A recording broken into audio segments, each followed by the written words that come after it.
Howdy folks, I'm Rebecca Jolly, the Jolly Alchemist, with a Neutrino forecast today for Thursday, the 11th of September, 2025. 11th of September is, of course, a sort of a sensitive day for a lot of people.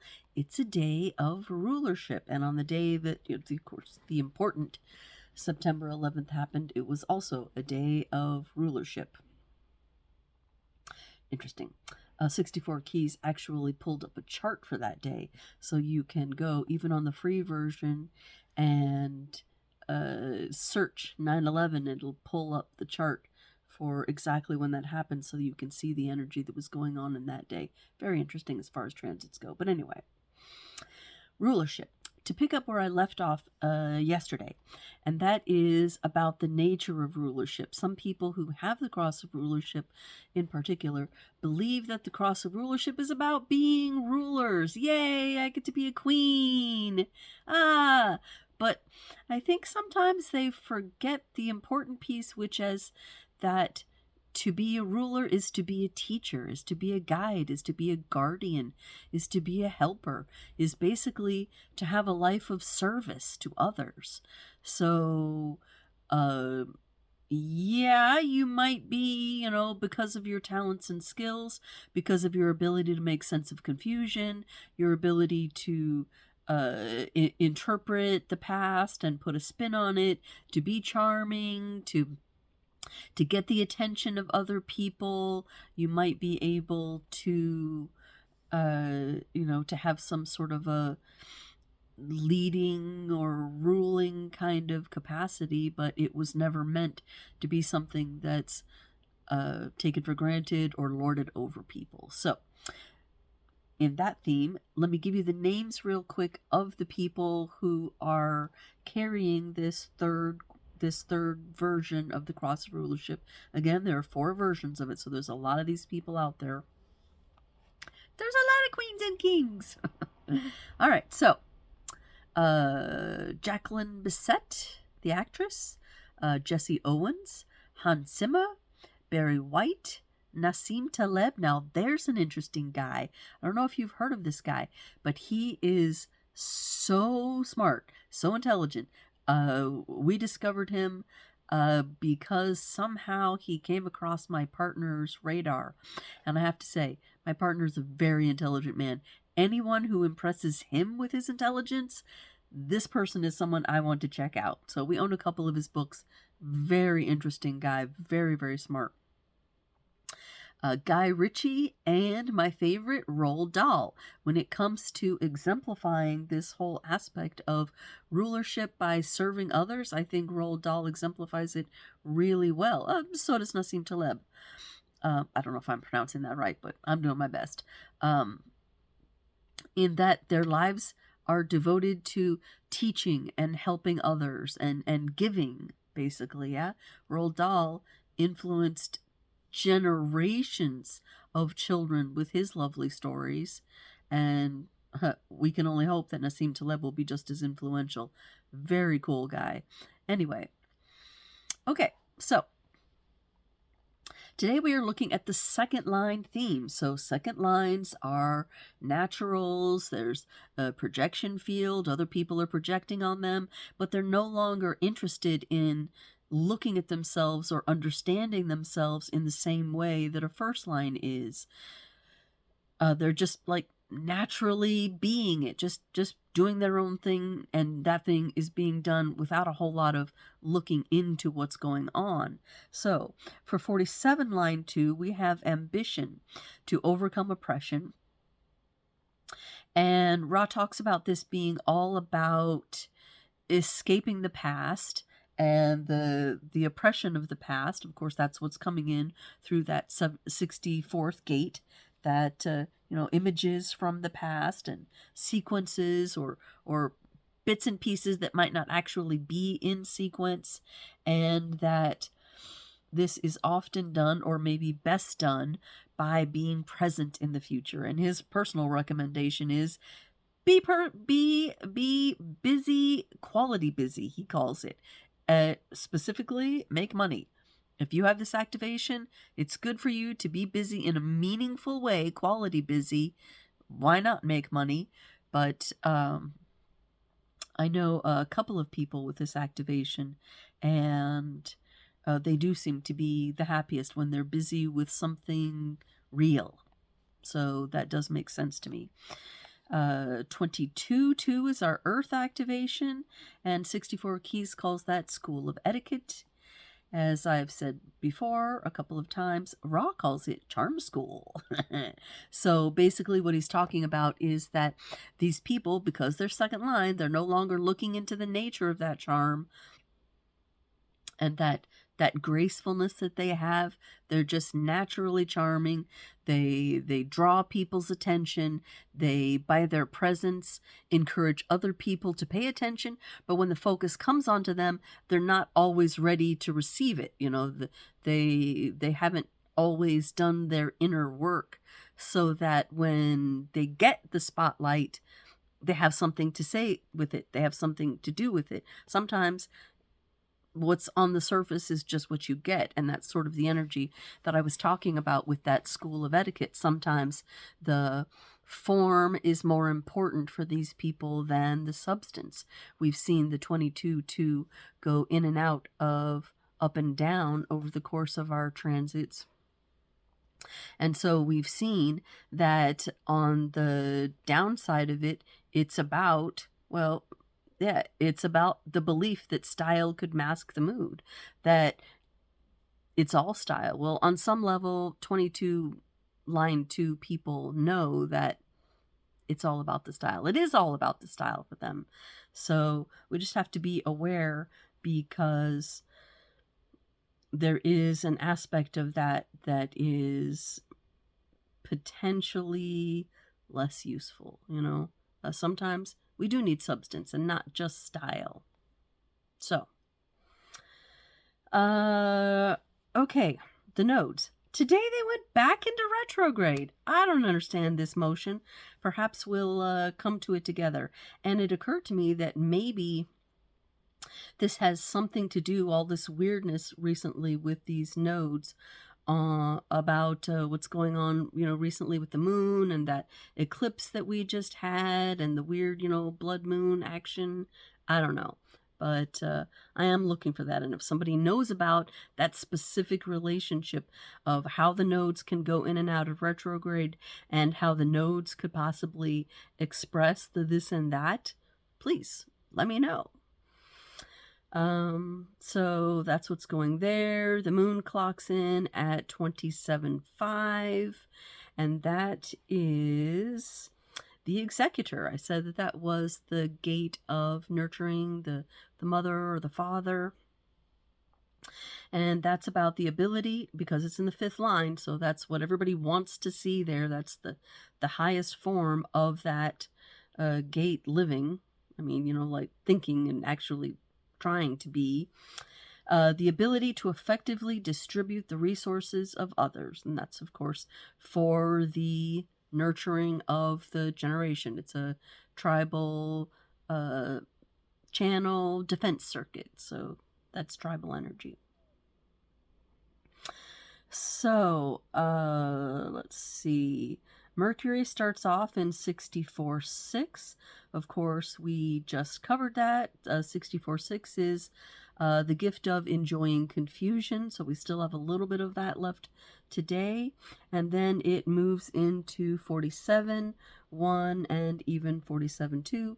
But since we're just right now going over 47.1 and 2, I don't really feel like I have to go over it again. It's all about the same thing. Mental oppression, taking stock of hardship, or being ambitious to get out of mental hardship. And then we will have Mercury passing the sun, and then it will be foretelling what the sun will be bringing us. So that's interesting. Venus moves to 4, line 2, and that is forgiveness. 4 is, of course, again, this youthful folly here. Tolerance through recognizing that not everyone can understand. Very interesting. My own activation of this gate is line 5. So I'm getting some insight into how it is for me by seeing these underneath lines and doing the research in them as we go through them here. Very interesting. By the way, my research for these transits is getting longer and longer and longer. The more I get into it, the more I'm like, I want to deep dive on that detail as well. So, but that's all right. You guys become the beneficiaries of that research. So it's theoretically good for you and me. So, continuing on. All right. Let's see. Mercury moves to 32, line 3. That's indecision in times of transition.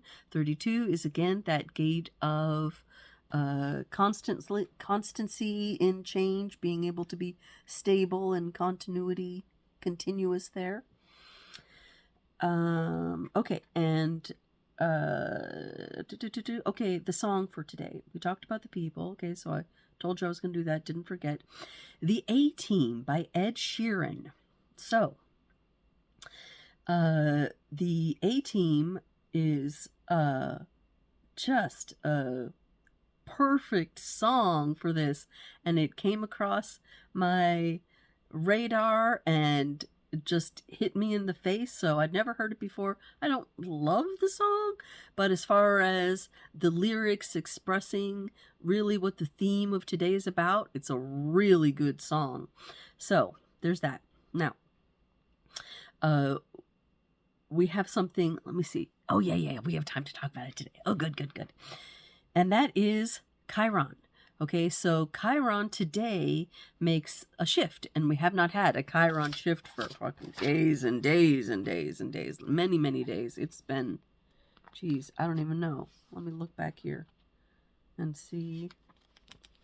Okay, well, it's moving from 3.1 to 42.6, and I'm seeing here that it was in 42.6 in June, of course, and then it was in, the 17th of June that it moved to 3.1.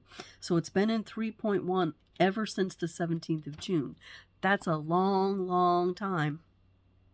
And Chiron is still in retrograde, and so it has returned back to 42.6. So this is a lovely time to swing around and remind ourselves exactly what the Chiron of 3.1 was, and now what it will be for a while again in 42.6. So 3.1, which we've had for months, is the inability to know that order will emerge and the temptation after setbacks to seek knowledge elsewhere. I've told you about that before a couple of times.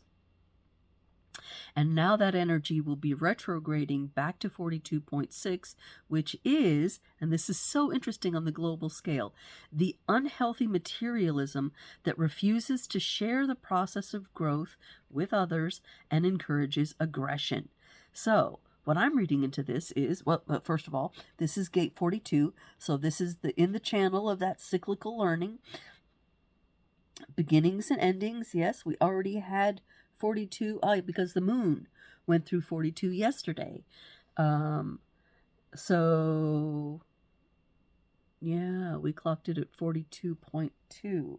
Anyway, the whole 42nd gate is about coming around. It's about maturity. It's about taking the resources, and Ra says that this gate is a gate of great wealth of resources. You've sown seeds in gate 53, the gate of beginnings, yeah? And then gate 42, the gate of endings, is when you reap the harvest of those seeds, learn from it, tie up the package of that particular section in a bow, and then evolve in a spiral to move on and on. But of course, the Chiron is always dealing with the lowest form of that energy, or there's no judgment in human design, but there are levels, and some are more efficient than others, and this is the less efficient side. So this unhealthy materialism is talking about taking the wealth that's gained through wisdom, through endings, through maturity, through learning, and not being willing to share it. So I think this is really just exemplifying massively the energy of eat the rich. Yeah? It's the rich who have hoarded all this energy, all this power, and are sitting on it and refusing to let go, which encourages aggression. Because all the have-nots are sitting there going, why? You have so much more than you need. At this point, it's just some sort of ego numbers game for you. And meanwhile, we have people living in the streets. We have people starving. It's ridiculous.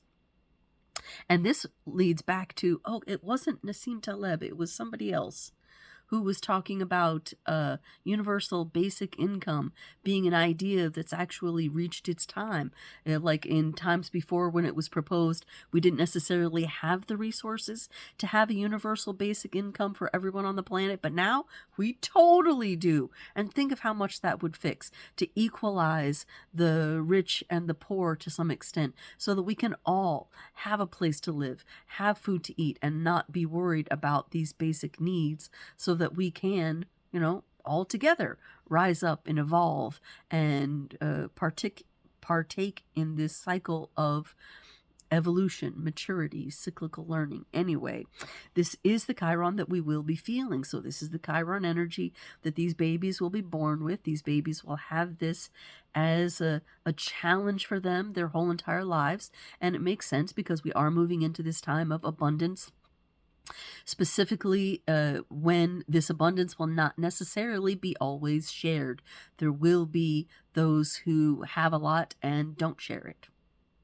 And that's, on all levels, physically, emotionally, spiritually, all that sort of thing. Well, let me not be one of them, in any way. And that is partly why I am here sharing freely with you folks. It's also part of my financial profile to be charitable and to have my own personal growth be as a result of being charitable. So there's that. So we have the Chiron shifting. It's an underlying energy, and I'm pretty sure that you can all see it just like I do, this revving up energy of the clash between the old and the new. That's what we had from the third line, or the third gate Chiron, and now into this energy of unhealthy materialism, grasping, sponsoring, aggression in the world, when people see these people that have too much and aren't sharing. So it's very interesting. The 360 channel, if you count the Chiron as a planet, in some ways, of course, it's not a planet, but its energy is actually influential enough that it could be considered as a planet. It would be connecting here because we have Pluto on the 60 right now in retrograde, so sitting there doing fuck all, and the 3 there for the Chiron. Of course, the Chiron's just left, and then what does that activate? It comes right over to next year, which is sort of a backwards mirror of what we had the other day with the moon shifting on this activation. The cyclical learning channel, the old and the new, the beginnings and the endings going in, because we have the 53 in Jupiter and the 42. Oh, wait a second. Yeah, 53 and the 42 in the new Chiron. So that's interesting. But I guess it's sort of a detail. Anyway, it's a detail I shared with you. Maybe you can get something out of it. Let me know if you're feeling or seeing these energies, or if you carry them in yourselves and you feel personally what it is that I'm talking about. Until tomorrow, you take care of yourselves. I will be back with another version of the right angle cross of rulership. Ciao.